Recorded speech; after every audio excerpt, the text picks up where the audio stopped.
Sommer 1961. Der Abend ist lau, die Wärme hängt in den Gärten. Regina und ich gehen jeden Tag an der Dove-Elbe baden.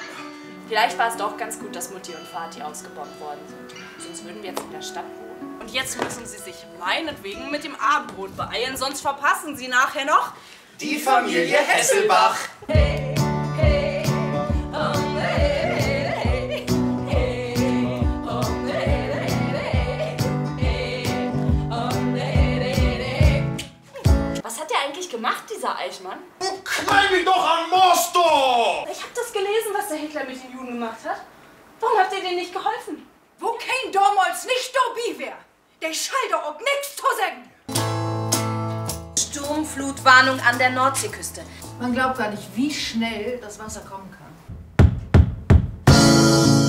Aus dem Wasser ragen die kahlen Bäume, an denen der Sturm rüttelt, und auf dem Wasser schwimmt der neue Gartenstuhl zum Klappen.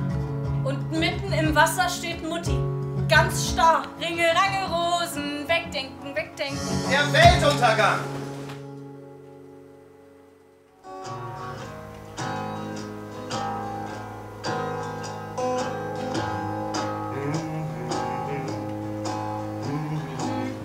Regina ist immer noch Regina. Aber ich bin schon lange nicht mehr ich.